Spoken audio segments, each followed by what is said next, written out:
morning. Welcome. Happy Monday morning, right? I never get much sleep on Sundays as it is, and I was thinking about all of you coming in here wondering how this was going to go. So we are really happy that you're here. It is actually our first foray into a new principal budget meeting, so I'm really anxious to get your feedback after this. And we hope that this is a helpful start and a helpful launch to the budget and allocation process. Madison, as you know, we like to do things in our own way and create systems in our own way, so hopefully this will help to peel back the layers a little bit and let all of you know how this works and how you can create a budget that reflects your equity vision in your building. So maybe let's start with introductions. I will let you know this is being taped. Our communications department upstairs is taping it like they would like a board meeting. I know this is an unfortunate setup. I apologize, it is not as group friendly as perhaps we might want it to be. But just so you know, they're taping it and we'll put it on the YouTube channel. Is that right, TJ? Yeah, so a couple of things real quick to interrupt Lisa. So I emailed you guys a link. And so what we're going to do, because it's being recorded and we're going to share this with other principals, while they're presenting, if you have questions, just put them in a back channel chat, and then we'll break and then answer all the questions so that we can just record everything uninterrupted so that we can share with other principals. Okay, that works? And then the video will go out, I believe, through the principal bulletin to all the principals. And your questions that you submit, we will use to create an FAQ for other principals as well. Yeah. Thanks, TJ. So I want to thank TJ and his team, the budget office, and the other departments down here for this sort of labor of love pulling this all together as part of a larger process. So let's go around and do quick introductions. I think that might help. I'm Lisa from the Teaching and Learning Department, and I'm happy to be here. Karen Kepler, Chief of School of Operations. Ross McPherson, District Budget Manager. John Harper, Student Services. Sylvia Johnson, Elizabeth Ashton, Tracy Partner. Sally Parks, Principal at Marquette. Angela, Principal here. Beth Thompson, currently interim assistant principal at Senate and leadership. Dan Giga, interim principal at Senate. And Randall, Middle School Improvement Partner. Good morning, Karen Brand, West. Good morning, Jan Shin, West School Improvement Partner, Newport. Hi, Kelly Waller, Principal at Charlotte. Hi, Candace Whitmore, Assistant Principal at Charlotte. Good morning, Katie Rice, Interim Principal at Jefferson. Hi, Liz Merrick, School Improvement Partner for Middle and High. Sarah Cutler, Alice. Skylar Elwood, HRN. Jennifer Waldner, State Federal Programs. Evelyn Nichols, Student Resources Analyst. Abby Rollins, Director of Hiring. Elaine Wojcicki, HR Analyst. Isabel Simonity, HR Analyst. Allison Evans, HR Analyst. We miss it, Cindy. Cindy Green, Secondary Programs. And TJ McCray, Director of Instructional Technology. So, small but mighty group, and we will launch right forward, right? Okay. So, welcome. Here's our agenda for today. We're going to go over some basics for the first little bit. Ross is going to share with us the new electronic workbooks that are actually being used at middle and high school this year as well. So, elementary, middle, and high all have electronic web-based workbooks. A huge improvement over the paper copies. So last year was elementary only. This year we're expanding to secondary. We've learned a lot. So he'll give you a preview of that. Karen is going to share in her infinite wisdom some pre-work, sort of a budget boot camp that she has done with some principals she's mentored over the years. So we hope that that is some sort of down and dirty good advice. And then we want to give you guys some time with your analysts to talk a little bit and really look at some things that might be really specific to your building that you might have already been thinking about. And we'll be done by 10. And then a reminder, we have our all principal meeting on February 7th. And you can attend that through the comfort of your own office. We do not have to regroup for that, so thanks to TJ for helping with that as well. So that's our morning. So our objectives for the day, we want to provide an overview of the K-12 budget environment. We have a really favorable budget, which is really the good news. As you know, the community passed a referendum several years ago that puts us in a really good place for the work that we're doing. And I should have said earlier, this is linked in your calendar invite, so if you want to follow along. We'll review goals and guiding principles that we've taken a crack at with the board. We'll review our strategy, the phases and the tools, and you'll have a chance to talk about some decisions and problem solving before the lab with your analyst. So wanted to provide a bit of a overtime picture here of the budget guiding principles. For 18-19 moving forward, those are our guiding principles in draft form. It is interesting to note that they have gotten longer, over 4 years. They've gotten a little less defensive in stance, as you can see. 4 years ago, keep cuts away from the classroom, preserve priority actions. The language has changed over the years to the principles that are listed on the far right. So thinking a little bit more in terms of allocating resources for the greatest impact on students, developing a focused set of priority actions to accelerate gap narrowing progress, maintaining a multi-year perspective and momentum, and also this piece around supporting innovation is important as we move forward. So then our goals, again, have changed over the past 4 years. And knowing that we are in this place of rewriting the strategic framework, you'll see some language in red that allows us that opportunity to let the framework develop as we think about our work moving into next year. So we're merging into the next phase of the strategic framework.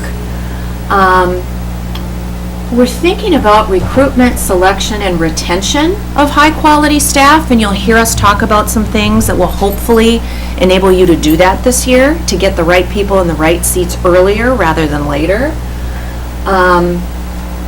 We want to talk a little bit about equitable use of resources to support schools with highest needs, particularly when it comes to Title I funding in schools.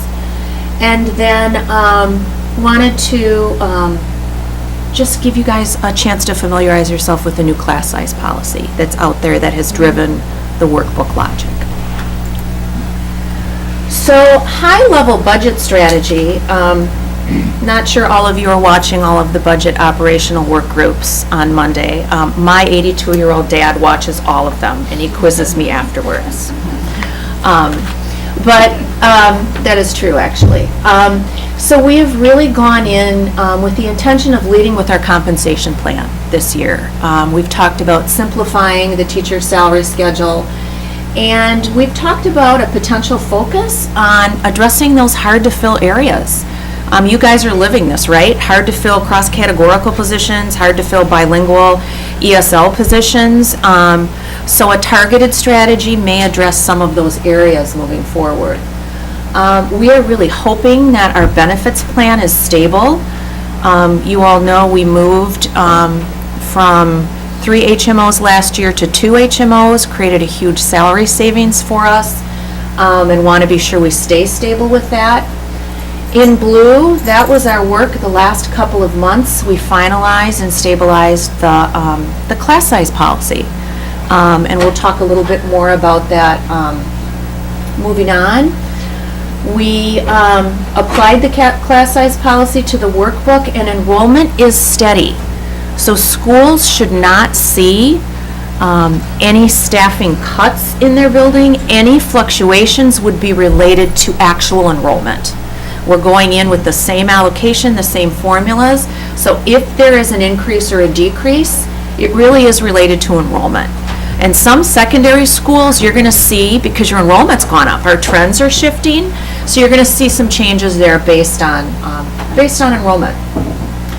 We're talking in the next couple of months about priority actions. I think you'll see some conversation around personalized pathways, about perhaps opportunity youth and work at the middle schools. I think you'll see those develop as we talk with the board about those. As always, we work to repurpose existing resources, just like we ask all of you with a critical eye to take a look at the FTE and the resources in your building. We're doing the same thing at central office, looking at our staffing and our budgets. And then, of course, we have an obligation to manage our tax levy for the public. So those are sort of the big strategy pieces that we really want to be sure we're on the same page with when it comes to working with our Board of Education. So these are our major budget components. We have completed our revenue forecast, our enrollment projections, our staffing and class size policy, and our summer school work. Those are all pieces that are solid.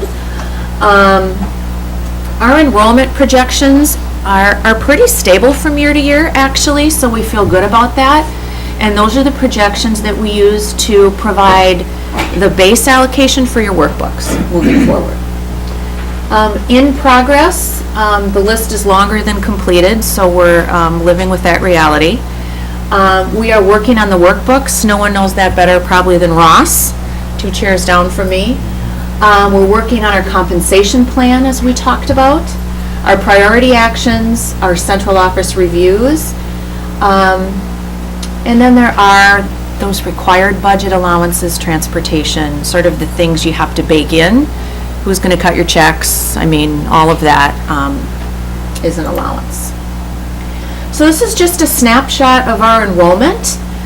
Moving from last year to this year, pretty stable, as you can see. There will be some differences, particularly at secondary, where we'll see some spikes in enrollment as those trends and cohorts move through. And then wanted to just quickly give you an example of the high-level sort of big pool or pie of resources, and an example of how it could be sliced in the coming year, just so you have sort of an idea. This is not an absolute, but it's an idea of distribution of resources at a high level and what we're working with. So the blue, as you see there, that 5.5 million piece of the pie there, that's our traditional salaries, steps and lanes, base wage in that pie. Anyone who's in education knows that the biggest part of the budget is staff compensation and salary to support our workers. The red piece of the pie is what an estimate of what we might be thinking about with a targeted strategy, like I had talked about before, maybe simplifying steps and lanes and thinking about those hard to fill areas.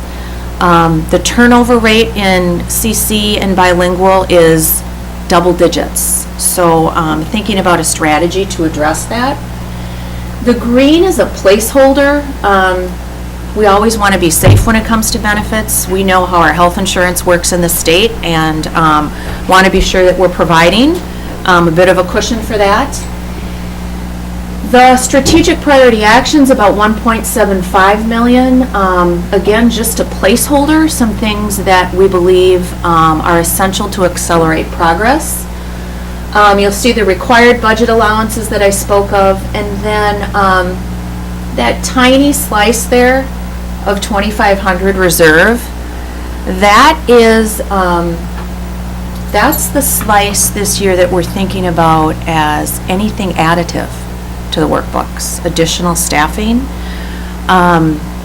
We have worked really hard to go all in this year with everything we have right now and hold back as little as possible. And we'll talk about that moving forward. Of course, there is the other side of that, right? That there isn't as much then to give out in unexpected circumstances later.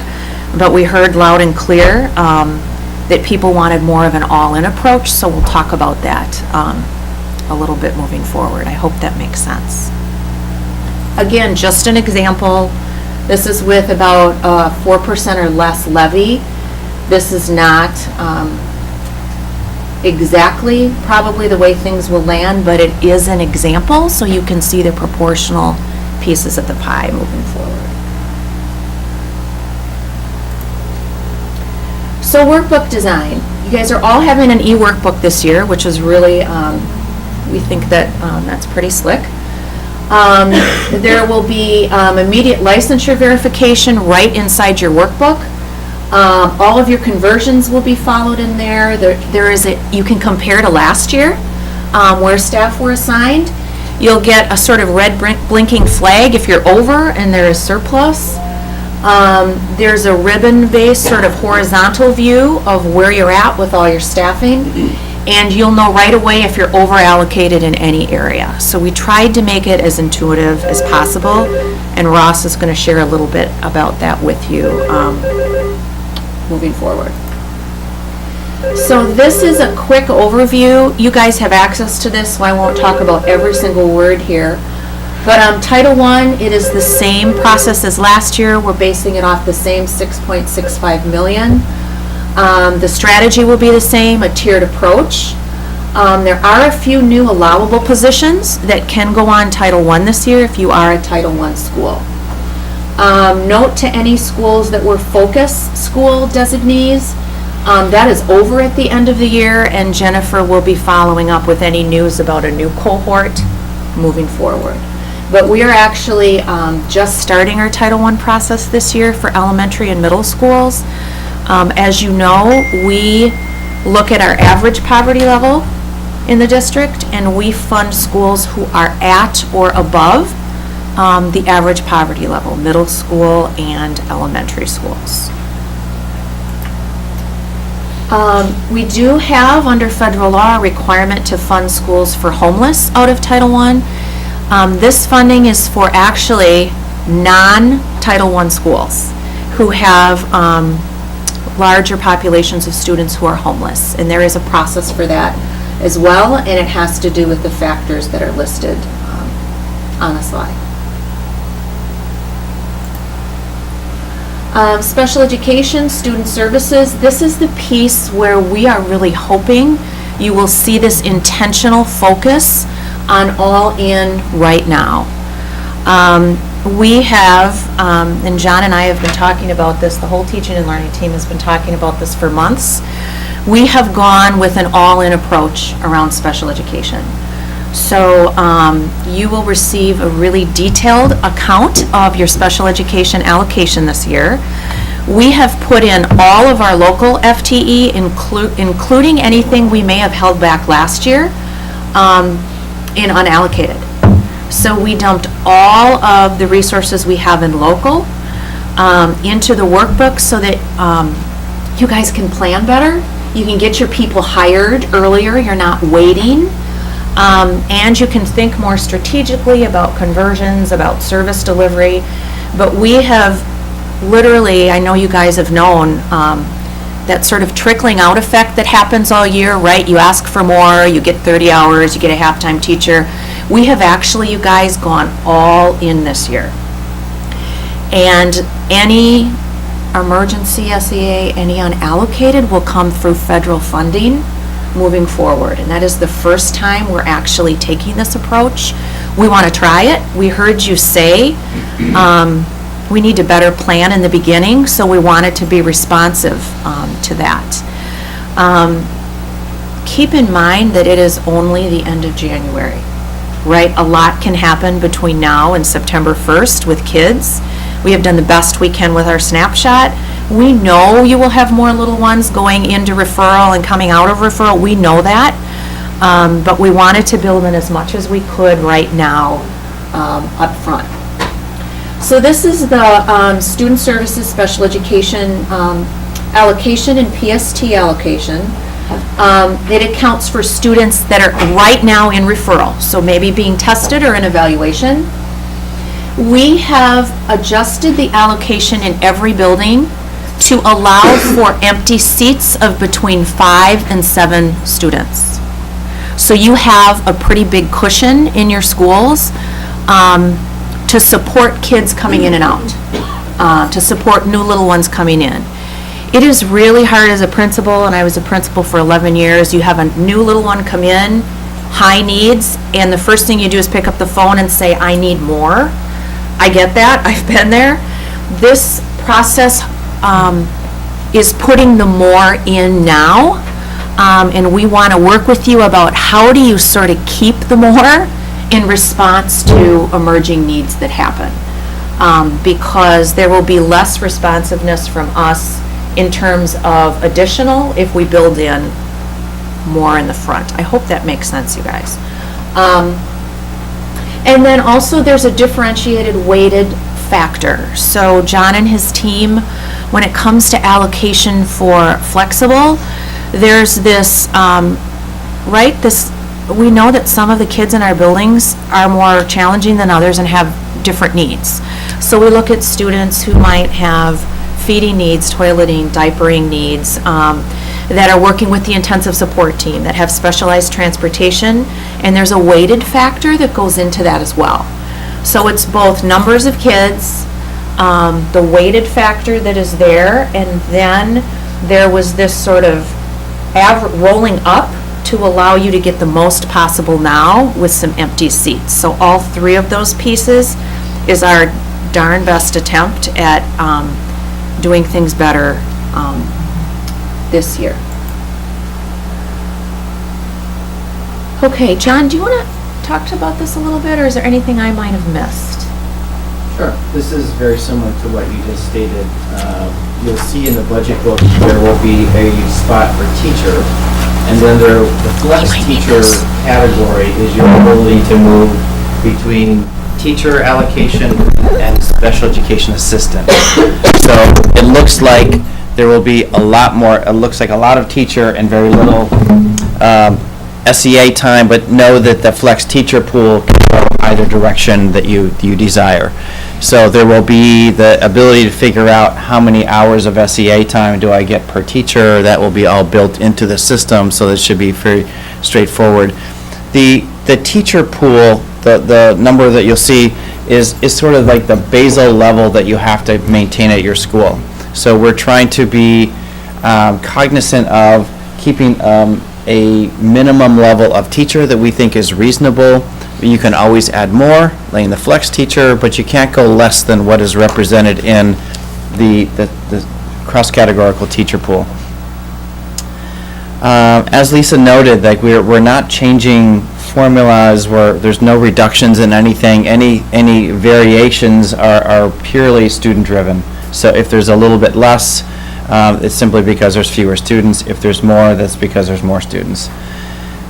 We actually did do one change with the amount, how we allocated SEA time. And that is that over the last several years, we have built a little bit more in the supplemental SEA pool.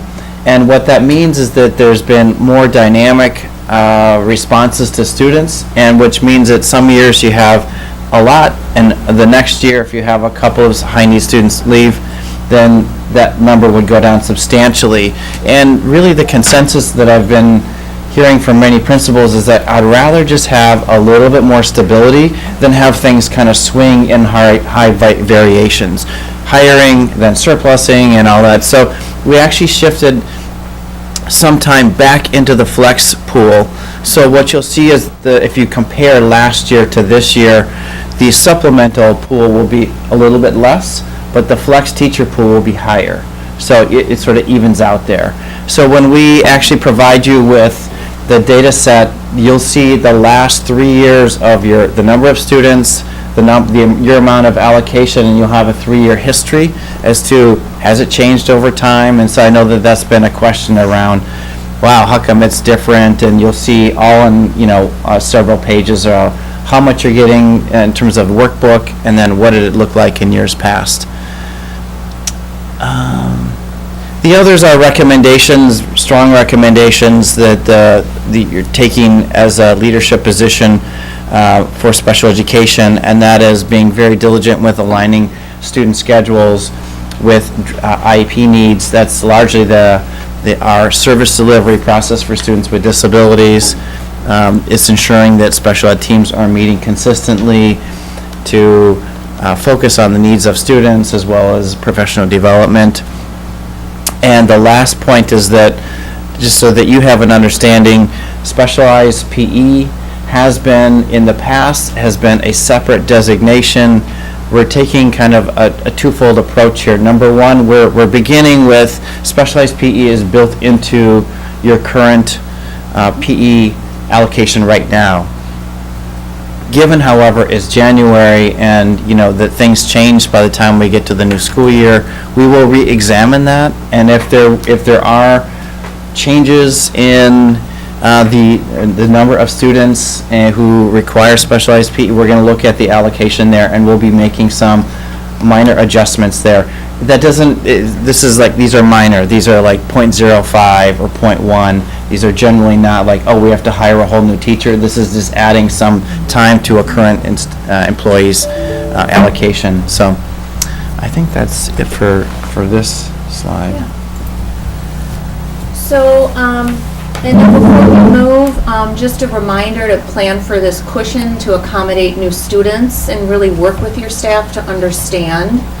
And then our assistant directors, PSTs, and your cross-categorical staff can work together to be sure that there is a little space in that allocation to accommodate students that are coming, giving the sort of the more all-in approach up front. A bit of a summary about student services, our BEP staffing levels. PBIS is constant, like it was last year. That has remained the same. And the formulas for our student services staff, psych, social work, counselor, is really based on the number of students and the needs and the level of poverty in your schools. We take that into account. OMGE, our supplemental staffing for our English language learners. You can see the ratios there, how Sylvia and her team allocate our supplemental staff to support needs around ESL and BRT allocation.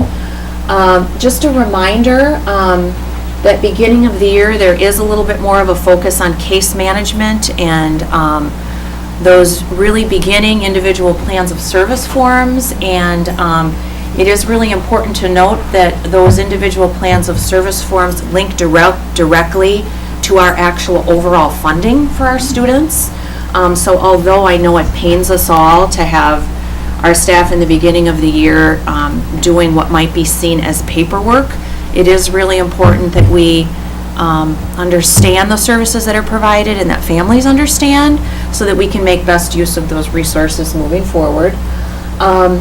You can see that the ratios, 1 to 45 in gen ed environments and 1 to 70 for bilingual, those ratios are significantly higher than the special ed ratios, aren't they, that we saw before that. So we know that that has always been a pain point for us. We actually added some FTE to this as a result of rising numbers in the district of ELLs, but we still have work to do there. So just know that's the logic behind how we are providing supplemental support. And then BRS allocation is also based on a weighted formula and parent need for translations. Those of you that have STRAND programs or DBE programs, Sylvia and her team and your SIP partners will be working with you to staff those positions. We know that bilingual teachers are hard to find, and for every bilingual shared classroom, one has to have ESL cert and one dual language bilingual cert. We are past the point where we can staff every 2 classrooms, each with a bilingual teacher. I know that that is a pain point, but we will work with you on that. We are really trying to manage the need across the district for bilingual staff. And then at the secondary level, if you have bilingual sections, it's just important to know that those folks need to have a bilingual license and a content license in that area. Middle school world language, I know that you guys have been working with Cindy and Marcy and team around being sure that we're offering the appropriate number of minutes and the world language opportunities to students. What we want is our middle schoolers to come into high school at level 2 for world language instruction. There may be places right now where middle schools are ready through the scheduling process or otherwise to do some work in this area. Sylvia and Cindy and I are looking at, are there some middle schools that are ready for a bump in world language allocation?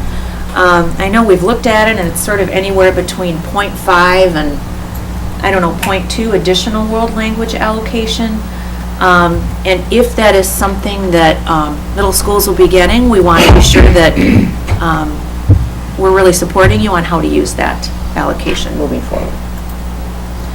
And then a summary about our bilingual staffing model. We're at the 50-50 model at elementary and K1 and 2.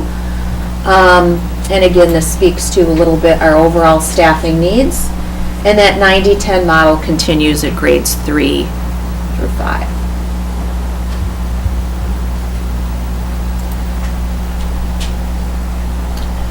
Okay, personalized pathway staffing for secondary folks here.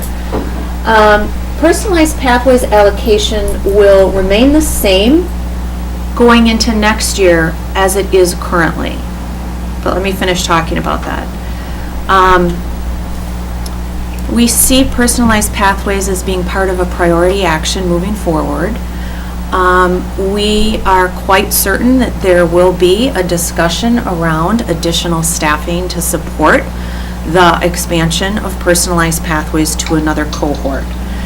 This slide is actually missing something that we just decided on. It is actually,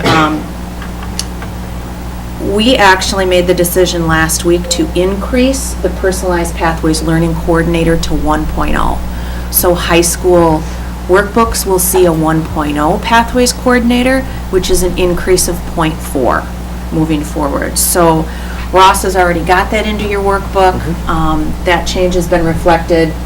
That is a change to the slide.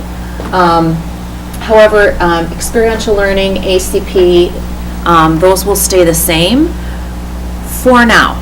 We are hopeful that as we move forward, we will be able to supplement those with priority action and board approval, maybe early approval, we'll see, moving forward.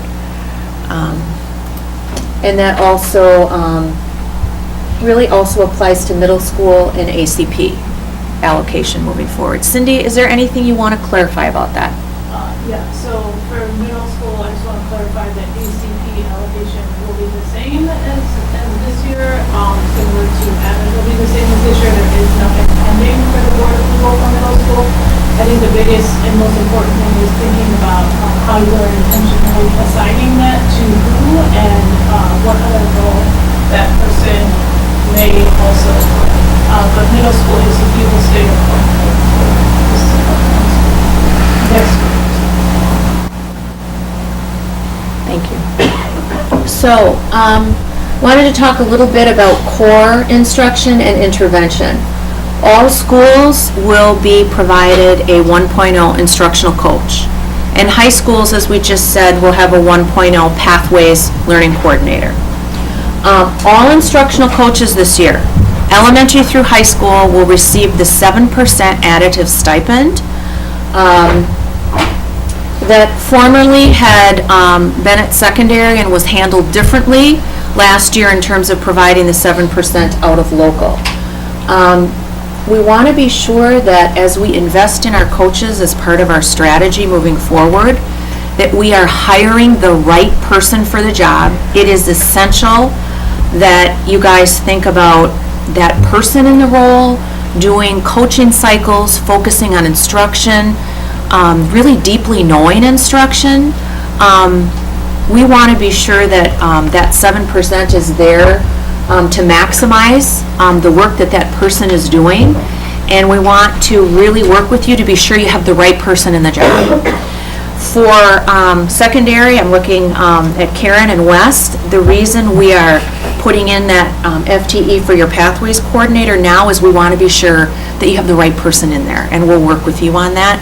We know that to wait on that would have been a real pain later rather than earlier, and so we want to really help you to be thoughtful about making sure the right people are in there, can do the coaching and the work that we need them to do, and the launch of our Pathways Reform strategy. also be thinking about in particular, and I know that this is a challenge, if you have a school that has a bilingual strand or a DBE program or has a bilingual program coming up at middle and high school, it is really important that our instructional coaches also can talk to those teachers and support the work in those bilingual programs. We know that they are not bilingual experts right now. We are not expecting that overnight. But we know that there are coaching needs in our bilingual classrooms that are really significant. And we want to be sure that a coach is, right, in some way wrapping around those teachers too, to ensure that they're getting the support that they need. And we know we have work to do in central office to support our coaches to do that in a different way. So we at central office hold ourselves accountable for that as well, but want to be sure that the person you have there knows that that's also something they should be thinking about. Intervention, the strategy has not changed from last year. All of our elementary schools have been provided .5 interventionist in local, and our Title I schools will have a locked allocation of .5 to create a 1.0 position. The caveat to that is if your building took an equity cut 3 years ago in intervention, that will not have a .5 in it. Those equity cuts from, I think, 3 years ago still remain in the workbooks, and our HR analysts will work with you on that to be sure that we fully understand that. Middle schools, the approach to intervention is again the same. If you had some in local, that will continue to recur in your workbooks this year. Really important that we set our interventionists up for success, trained in the right interventions. So, for example, if you're doing LLI or you're doing an Orton-Gillingham approach, if you're doing Read 180, if you're doing Achieve 3000, that they're trained up and that we get them that training before implementation. And then there is some documentation at Title I schools around time and effort for Title I that we will work with you on moving forward. Just a reminder that any literacy interventionist has to have a 316 or 317. It's a reading specialist license. Math interventionists do not need a particular license, but reading, they do. And if you have someone who you have in that position that's not licensed, HR will work with you to get them in a program or get the support that they need. So your workbooks will show general ed and content teachers. Elementary, you'll get it based on the class size policy. And middle and high school, your workbooks look a little different. You actually have a flex pool that you can convert in and out of based on needs in your building. And you build your core and your content sections based on our class size policy. At secondary, there are flexible allocation categories that you can add to. And there is the ability to convert allocation in areas, and that's all built right into the tool that Ross will talk to you about. There's some other allocation that quite honestly our electronic tool just hasn't been sophisticated enough. There's some hand adjustments that have to be done. We know that there is that layer. So that layer of special ed related services, OT, PT, speech and language. You're going to get something from John about that. Specialized PE, you're going to get something from John about that. If there is supplemental world language from Sylvia's team, you will get something supplemental about that. And then Early College STEM Academy, we have allocated for that innovation strategy for next year outside of the workbook and provided La Follette with the support for that as they are providing the FTE for Madison College. This is the new Board of Ed approved class size policy. It's in your folder. There's a hard copy. We thought that would be helpful to have. You guys, it is not that different than the policy before. We really codified and put it into detailed language. K1, 2, 3, 4, 5, 6, 8, and 9, 12. We staffed the workbooks based on optimum to give ourselves a cushion moving forward. we kept all the unallocated from last year in the gen ed pool in the workbooks, with the exception of maybe a handful. So we have less unallocated to workbook, kind of like special ed, we have less unallocated to work with, which is why the asterisk line above is really important. You'll see when you get your workbooks, there are still some really tiny class sizes out there at elementary. We want you to leave those at elementary. And if you think you don't have a cohort group, you don't need that FTE, you think it's small, we're going to ask you to leave it, not convert it to anything else. We might need to pull that later for elementary because we have such a small pool of unallocated. But we wanted to get it all out there now, let you hire your folks, get them into classes. This adding back in September and October is very disruptive at any level, elementary, middle, or high. But what we are asking is if you know you're tiny and you're worried about losing that FTE, that you don't scoop it and convert it into something else. Like you don't scoop it and convert it into more of something else because it might get pulled back. And we just want to be sure that we are able to respond to needs that come up. So we'll work with you on that, and Karen will talk about some strategies around that.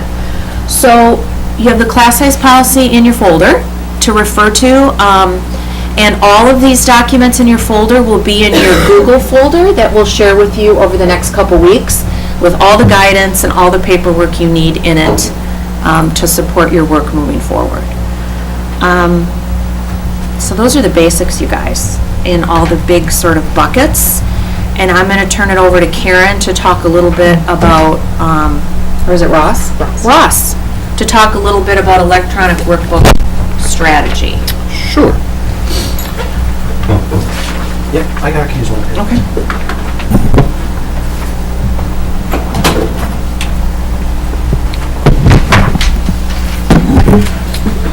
Well, good morning again. I'm actually going to show you a brief overview of what your electronic workbook may look like, and whether Sarah knows it or not, she volunteered for us to pick on Alice this morning so we can look at their data, just as an example. Now, you all will be provided instructions on how to log in and how to access your individual workbooks after today. But when you first log in, this is the page you're going to see. And there's two main areas of the workbook I want to show you briefly this morning. The first one is a staff page. That's where you land when you come in. This page represents all staffing in your building based on the snapshot we've already taken out of Munis and out of the HR Future file, so that we anticipate these staff will be returning in some capacity in your building. Within here, you are going to see all staff listed in your building based on their allocation status, seniority, their employee number, and what locations they were in during the 17-18 school year. For example, you see that the second person on the list here is showing up at 3 different buildings. The reason this staff page can be useful to you is you may not know these people by name yet. You may not have all their assignments completely locked down in your brain. So if you click on that person, you will see exactly what certifications up in the left-hand side they have available, when that licensure is set to expire. On the right side here, this is for HR uses only. If we have to make an adjustment to their anticipated contract for future years, those adjustments will be made over here. So you can leave that up to your analyst at this point. Further down, you see an allocations area for this person. It's always going to list what assignments they had in the current school year first. So the reason I clicked on this person specifically is this is an orchestra and vocal teacher. They had 0.2 FTE allocation at Alice, 0.2 allocation at Leopold, and 0.6 allocation at Whitehorse. The reason this is important is as all principals are working on their workbooks, this person's status will change based on all of their assignments being filled. And also, it's a time for you to anticipate, do you need to have a discussion with another principal over sharing this staff member in future years? And I'm sure Lori Fellons will be involved with that discussion as well. Also on here, as you work through your workbook, this list will change, and the allocation status will update based on how much of their FTE has been assigned. If they have not been assigned any assignment in the new school year, their status will remain as unallocated. If they've been given part of their allocation, like our orchestra teacher here, they will be listed as partially allocated. If they are fully allocated, that means their assignment has been matched for the coming year and they are essentially good to go. If they are over-allocated, that means that you need to work with your analyst and ensure that this is what is intended. If you have a .9 Phi Ed teacher, for example, and you assign them a 1.0 in the coming year because you got more allocation or what have you, make sure that this is intended because there are handbook guidelines surrounding what contracts we can offer beyond an owed assignment. There are additional filters here if you want to list your staff by seniority, oldest first. The list will update based on what seniority is the oldest. So if you have a preference to assign your oldest staff first, this is one way to pull them out and look at them this way. You can also do it just by name, A to Z, etc. And if you did have any overrides put in place through HR, you can also filter that on here. If at any time you want to revert back to the main list, just hit Reset Filters, and your list goes back to normal. Now the other tab, and probably the most important tab, is under Allocation Plans. For elementary schools, you will have last year's workbook in here loaded before the labs, but for now you can see that your current year workbook and next year workbook are listed. For middle and high, you only have one workbook. Going into Alice's workbook, you will see the main view of the workbook itself. Across the top here, you have a ribbon. This represents all of the available allocation assigned to your building for next year. Numbers on the top indicate FTE that you have assigned. Numbers on the bottom indicate the total for that area. So for admin and clerical, there's 2 FTE to assign, which would be presumably the principal and the clerical. Again, across the top, there's some buttons we're going to return to in a minute, but these are your quick buttons to adjust different areas of allocation, run reports, especially HR reports that you'll need if you have any reduction in FTE, you have to send out surplus notifications. All those can be generated up top. But down here is where you're really going to be doing most of your work. Each of these areas represent the FTE buckets that are assigned to your building. If you click on one, they will expand to show the categories available for each area. I've already gone in here and assigned some of the FTE for Alice for next year, but I've got Sarah Cutler listed as the principal for next year, so congratulations, you're good to go. If you did have any additional allocation for assistant principal, administrative clerical, or additional clerk receptionist, you would also assign that here. To add a staff member, you click Add Staff. This will bring up the same staff list you saw before. And you can add, I'm just going to pretend Vince is a principal. We're going to click on him, and at the bottom of this sort, we're going to click Add Staff. This will add him to the list near Sarah, but it will add him as a 0 FTE. If you're going to assign him FTE in this area, enter it here. We'll just say it's a half-time principal. And you can either hit Enter at this point, or you can go to the bottom and hit Save. Enter is probably faster for many of you, though. It will process that add, and the reason I did that is to show you what happens. Since we are only allocated 1.0 principal, it's going to show this category is now over allocation. So it'll give you warnings if you do something that either doesn't have a certification check or is over the bucket available. If you do make an error in assigning, or if you over-assign someone, you need to get rid of it, the easiest way is to go to that person's record and click on the trash can next to their name. It'll give you a prompt saying, are you sure you want to delete this? Just click OK, and there it disappears. Now where this comes in handy is down the teacher area. You can have a number of 4K teachers, for example, and if you're adding staff to this area, you may not know everyone's licenses off the bat, and I'd be surprised if you did. But in this case, I've assigned 3 people to the 4K teacher area for next year. 2 of them have the required certification for this area, 1 does not. If I click on this person's name, you'll see that they are actually a Phi Ed teacher, so they cannot teach 4K. Again, we can resolve that by clicking on the trash can, but I'm going to leave it here for one more second because I have something to show down at the bottom. Additionally, in the kindergarten area, I've assigned a couple of classroom teachers that are also, they're matching their certification just fine. Under specials, you have art, music, strings, etc. But I also wanted to indicate where did it go? If you assign someone over allocation, that's right, I didn't clerk, I'm sorry. If you assign someone an allocation beyond what they had in the prior year, an error will pop up indicating they're over FTE. Again, this is an indication you need to discuss with your HR analyst that this assignment is intended, because any increase in FTE is going to change their contract for the coming year. In this case, I assigned Diane 1.1 FTE, which is more than full-time, which would be impossible, but I did it to show the flag. As you're assigning staff in the workbook, if you realize you don't have enough EA or you don't have enough SEA to get staff assigned, that's where conversions come into play. Back to the top, I mentioned those buttons. I'm going to go in there real quick. Edit conversions. This will give you any type of, the ability to add any type of conversion to your workbook that is allowed without additional consultation with senior leaders. If you're adding a conversion, any category of staff that you're allowed to convert will appear on the left-hand side. Based on what you choose on the left, the right-hand category will shrink to the applicable categories they can convert to. So I'm going to click on EA Regular, and I'm going to put in 0.5 EA Regular. As soon as I click on the right side selection, these are the applicable categories that you can convert to. Similarly, if I change this to 4K EA, the only applicable, see now I broke it. The only applicable conversion you can make is to 4K SEA to keep that program contained. And just like the assignment area, if you have any conversions that you do not want to maintain, you can undo them by clicking on the trash can and then saving any adjustments to your conversions. Okay. Going back to the other buttons up here, there is an enrollment button. If you click on this, it will show you your projected enrollment for your school.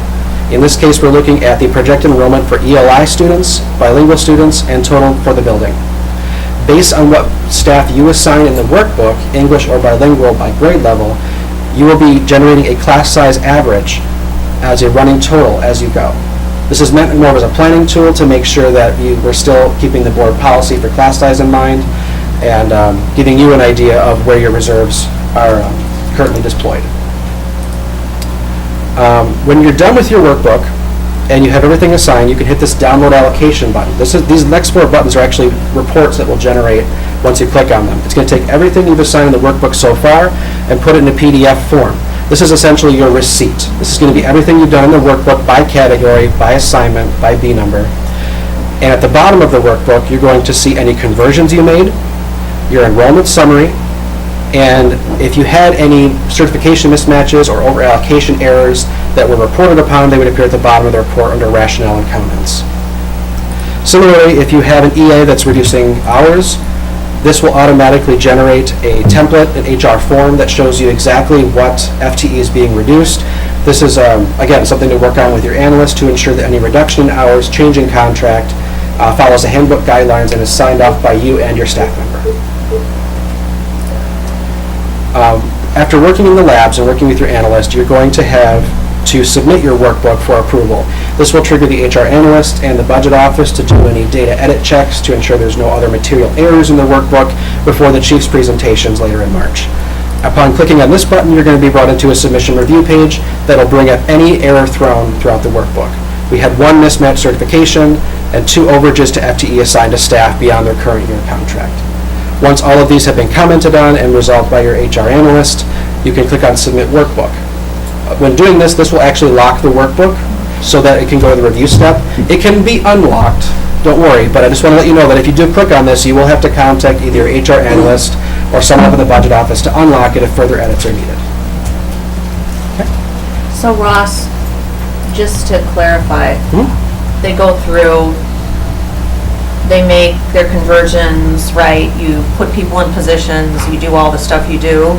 All of that then trickles down and changes the total FTE on the bottom. Like, so every That's correct. click you make, it assigns your total until you get down to That's 0. correct. Right? That's correct. Okay. Any questions, you guys? You have 3 questions. We have 3? Yes. Okay. 1, can we please send a clear communication to PE teachers district-wide explaining that SPE does not provide us additional allocation? So John, is that, I'm gonna let you respond to that. We already have guidance in Yeah. Yeah, so there'll be, we're gonna attach guidance around that in the guidance documents that come out, correct? Yep, you bet. Number 2, since allocations for BRT at DLL sites is less, does this mean that bilingual teachers will be required to do some of the ISP forms and et cetera? No, the case management is still the purview of the SLBFT teachers. So the key though is that they have the time to be able to address it. And then the final question, since the maximum AGR is 20, does this mean that all K-1 classrooms will need to hit 20 before additional allocation would kick in? Okay, really good question. We, not necessarily policy, but practice, are preferencing K-1 to stay below 20. So we would like to see our K-1 classes stay at about 18. We would like 2-3 is more where internally, you could use that +1 or +2 model. But we are actually preferencing at K-1, if you start getting, where you've got multiple classrooms at 19 or 20, we would want to talk about an add. That doesn't mean, so let's say you have 4 first grade classrooms, that one is at 19 and the rest are at 18. It may not make sense for you guys to add a whole nother section because of that one little one. That can actually be disruptive too. But hopefully you will see when you get your workbooks, if you're in elementary school, that we have already gone all in on that with you. There are a few spaces we're watching that might be on average at 18.5, but we will work with you on that. But to be honest, if you are at 20 and you are an AGR school, we would want to get together and talk about an additional allocation or a plan of some sorts. Maybe between your sections, maybe you have really low class sizes at another grade.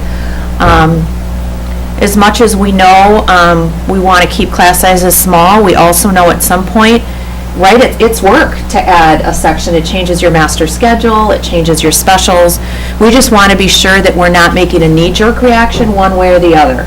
But when we get to 20, we are definitely having a conversation. Okay, so 2 questions. The first one is, can you just, what is AGR? AGR is the Achievement Gap Reduction Program.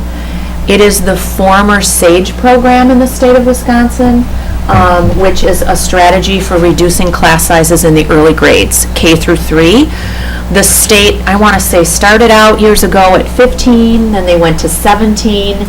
Now they have actually, it's not class size reduction anymore, it's achievement gap reduction, and actually that strategy can either be reducing class size or supporting instructional coaching. So there isn't a hard cap at all around a number, but our own policy has created the guidelines around 20. So really good question. That's sort of the history on that. I hope that helps. Okay, last question so far. High school admins, social workers, school psychologists, and counselor allocation is based on schools, not enrollment. For example, at one high school, at West, the enrollment is 1.4 times the size of O'Falley, yet they still have the same allocation. Can there be an equity discussion around this? Just saying.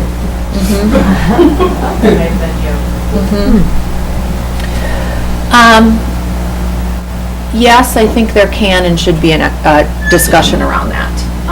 I think that to be completely transparent, the logic in the workbooks, some of it is antiquated and would welcome a conversation around what might be needed to make those adjustments moving forward. And know also that your flex pool, being responsive to enrollment, could be used to supplement one way or the other, but we will work with you on that. You are right, you guys, I do not purport to have this all exactly right in the workbooks. Much of this dates back from before we were here, and we do know that those questions are out there, and we'll support you in helping to get those answered or restructuring in a way that makes sense for you. That's it? Handy. Yeah, Sarah, yeah. Ross, can you just quickly explain the top and bottom? I think I know what they are, but like 2.6 versus 2.0. Right, the top number indicates the assigned currently in the workbook, the bottom number indicates the total assigned for that area. So I've overallocated the administrative account equipment at this point. Right, okay, so whenever you, as you're allocating, that top will change. Correct. And it'll subtract from the bottom, or will they? The bottom will never change unless you do conversions. Conversions will update those totals. Gotcha. And for title schools, right, you can add any staff for Title I in this workbook as well. Correct. You want to talk a little bit about that? Sure. Title I allocation, you will... The important thing to remember about Title I allocation is the job codes you see in this category are dependent on your allocation from the state and federal office and allowable job types. That being said, we will not be assigning budget FTE allocation in this workbook. As those title schools here know, all the money given to you is based on a dollar sum total, and we can't presume that you will have enough to fund any one position by the time you get this information. So I would certainly make sure that you're having discussions with Jennifer Waldner in her office to ensure that anything you put in this coincides with your Title I plan and your supplementary workbook that she will be sending out to you as well. So anything you assign in this area will not have a budget. They will simply start adding up based on the planning you do with her office. Yes. Can I add, Ross, that this year we are requiring, though, that title positions be put into the workbook accurately? Yes. I don't know if you said that or not. To repeat the comment, we want to make sure that every title school knows you are required to put in your Title I assignments if you are a Title I school into this workbook, but the communication still needs to continue with Jennifer's office as you're doing so.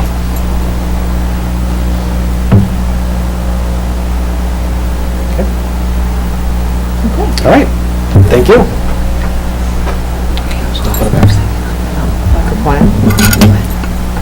All right. Hi. Good morning. So my involvement with the workbook, I've been doing this for quite a long time, pre-Lisa Quistad with her amazing budget workbook process and Ross. As a former principal, I used to get a pit in my stomach around February, knowing that once we got our budget workbooks, we would have 10 days to turn around our staffing plan and communicate with any employee on a surplus. I mean, it was kind of a really rush time. So the process now, thanks to Lisa's intense work, is much smoother for new principals to the profession or new to our district.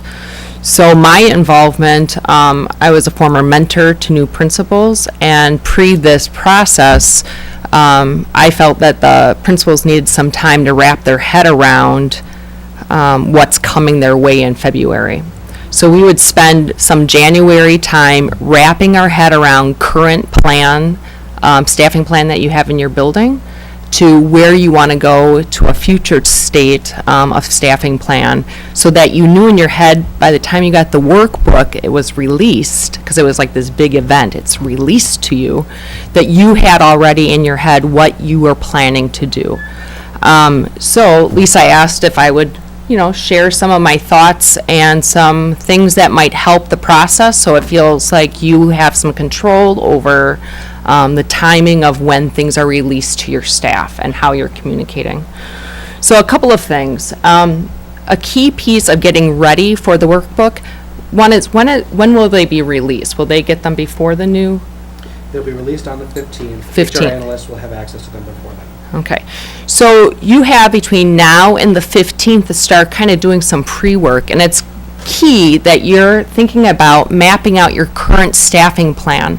Your HR analysts do have with them copies of your paper copies of your staffing plan, of all the FTE and licensure that's on there. That's important to have. So you want to map something out, what's currently in your building. Of course, West High School is something that needs a big giant map to it versus to a smaller school, but needless, you do have to have a visual of all the staff that are in your building.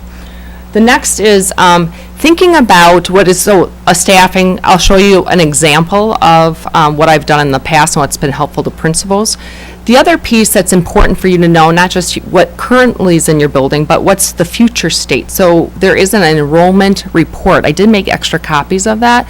That's released every November so that you have a projected enrollment, and that's key to know, like, okay, my students, what I currently have in my building, and what's projected. And I'll show you a tool that I've used that kind of put it side by side, what is helpful to know. Okay, this is what I have in my building, this is what they're saying I'm going to have, but I'm not sure that projected enrollment's correct. I actually think that my first grade's going to be higher than what's projected, so that you can plan accordingly. So not only for your overall building enrollment, but then thinking about things that you already know too, is your special ed allocation. What is your enrollment for special ed caseload? So you already know students that are up for referral, students that might be leaving your school. There are a lot of unknowns that the district office wouldn't know that you already know. So start thinking about your caseloads within your school. The other ELL or DLI or advanced learning. So that bucket of work for what your staffing plan needs to happen is like currently what is in your building right now and how do you program for them. So then, after you have that visual done and you're planning that out, you're thinking about now, what's my staffing actions that I want to put in place that you've been thinking about? I'm sure you've been thinking about since probably October, once things have settled down for you in the beginning of the year, things that you would like to do 1 year from now. Different kinds of teams, maybe different teachers teaching different grade levels, different pairings that might be helpful, subject moves in the high school based on what you know and what you'd like to see moving around. So I always say to new principals, have a plan A, which is like your ultimate plan. Plan B is like, that didn't work out, but I know that I can actually move this teacher. If this teacher thinks about, let's say you have a transfer, someone that's planning to transfer or move out, maternity leave, or retirement, but they haven't told you that they're going to retire. So you're planning on a vacancy within your building. So a staffing plan A would be knowing those known factors. What might that staffing plan look like? Now, let's say the teacher doesn't retire. What's your staffing plan B going to be? And then C, I always have an extra backup plan. But A is always the ultimate plan that you want to have in your building for next year. I have a tool that I will pass around. So this is for for principals, please. If you can take that first. So you have a visual of what your building looks like right now staffed, but what's coming around to you is just one tool that I have created, but you can create your own, which you should. And this tool that's coming around to you is one was a visual for me to understand what my current building was, and then also what I'm receiving in my workbook. This will be helpful to you as you are communicating to your staff and referencing to your staff. So one, it's a tool for you to use, but then also thinking ahead when you're communicating with your staff to explain to them what your current allocation looks like and what's going into next year. It's been helpful. So the last part, when you're thinking about all from now until the 15th, what's your communication timeline going to be? Because you do have, once the workbooks are released to you, you have some time where you're going to need to have a voluntary staff meeting or share with your staff what the staffing plan is going to be. So you kind of have to start back mapping from when I'm going to have that staff meeting to when I'm going to talk to individual teachers for about surplus or grade moves. And changes, because things get out quickly, so you want to make sure that you're really tight on what that timeline looks like and when you are going to start telling your staff on some staffing moves. Now, granted, you don't have to tell all your staff on grade level assignments right away. You can kind of hold off on that until there are some other known factors, but you have to map out the timeline based on HR timeline and when workbooks are due here. Okay. So if we look at the staffing, Karen Kepler's really old school map that I have here, you'll see that there is everything, it captures everything on my staffing at Emerson, my prior school. So from how many sections I had each year to how many actual students I had, the students that are actually in classrooms at the moment, and then my projections. The projection and actuals are really important. This is what Lisa was talking about, that there's a strategy behind that. If you know that your classrooms are one section is going to be lower than other grade levels, let's say that class sizes of 11 and 12, there's possibility that you could collapse that class come fall. So you're going to plan accordingly to that, knowing that, okay, I might have +9 seats available. I have to watch that one over the summer to see what my moves are going to happen with my staffing come fall. because there's going to be some additional changes that will occur for you, which we will help you with in the summer as your enrollment changes, because that happens in schools. I also included on here, social work, psych, any changes that I had for title, what my budgets were for title over the years, and it just gave staff a feeling of, it addressed what is factual rather than something that is rumored that we are getting reduced or there's cuts in the building. So does this make sense to you? Now, of course, you can design whatever makes the most sense for you as a visual. There's one other old school, I feel like I need to do the DIY video. Do you ever see those on Facebook where they're showing you how to build something? Okay. This is really old school, but it's taking a,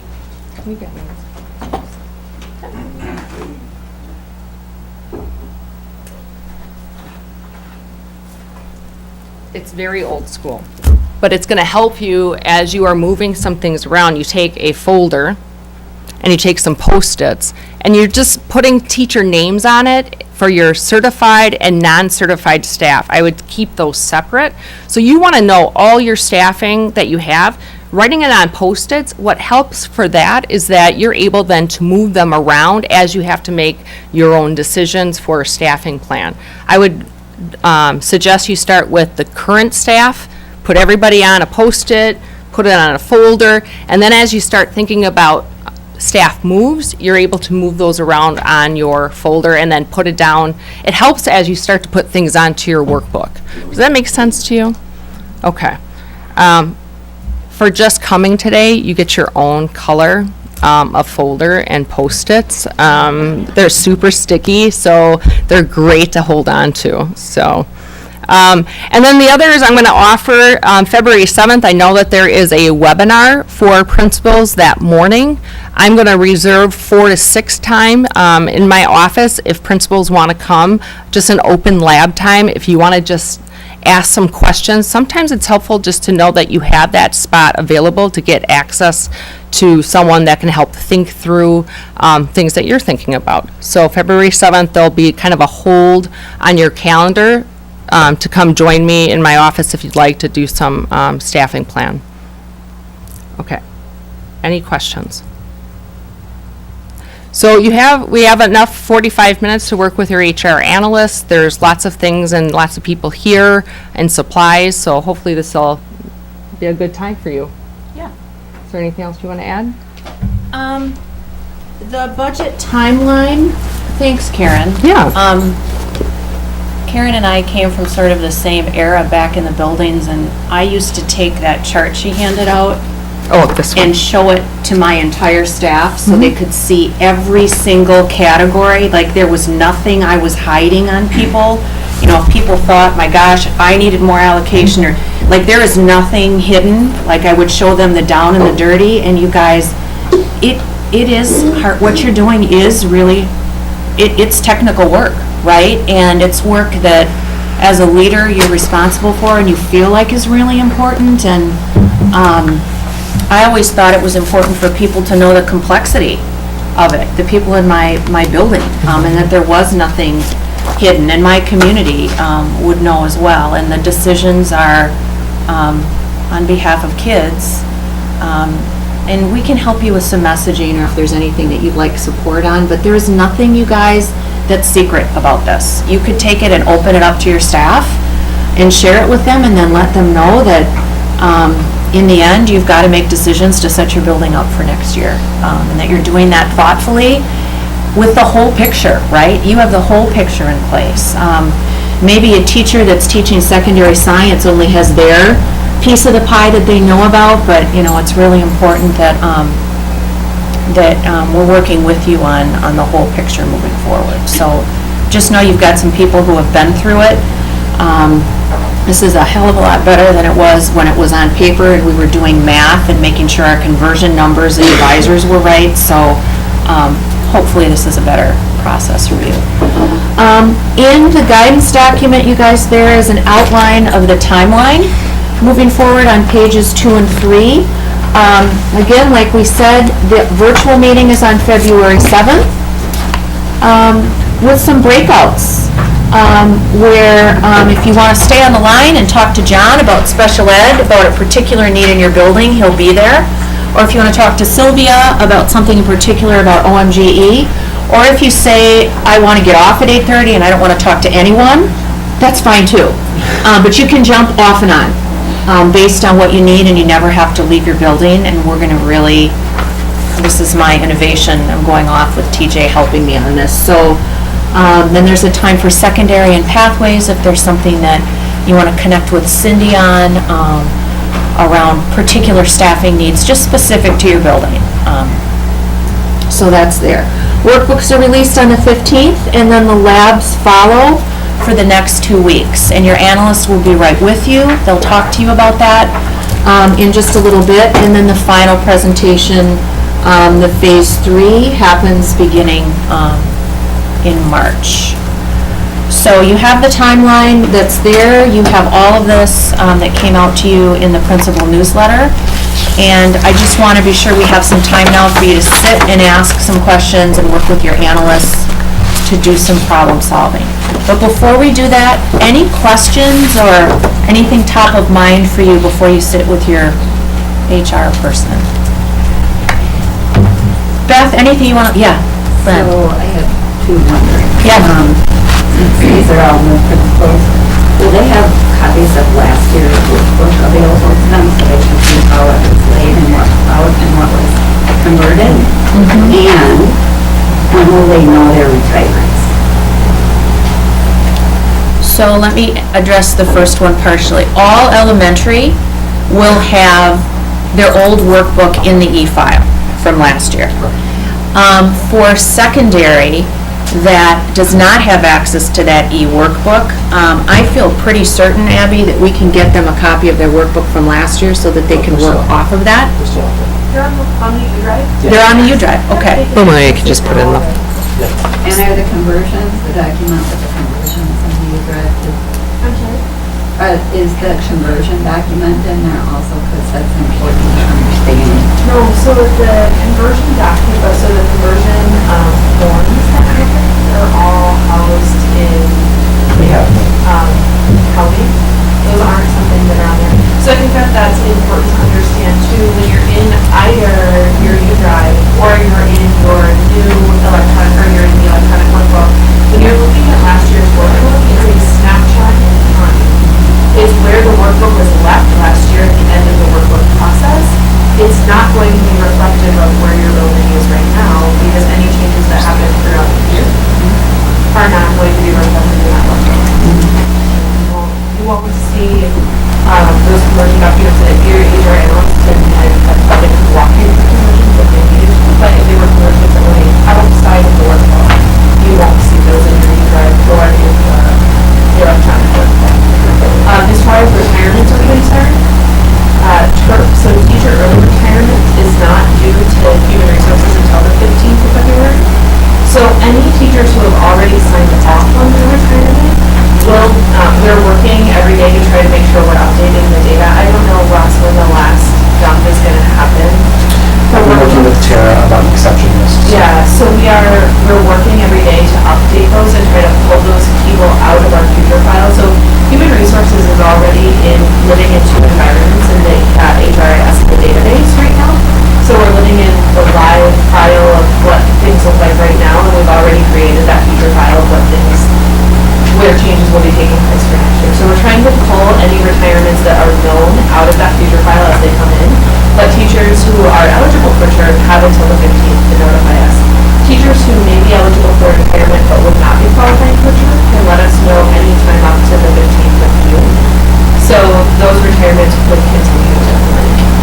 In the HR guidance, in the large guidance document, there is more information for you about making sure that if you have heard about retirements, that you're notifying the HR team as well.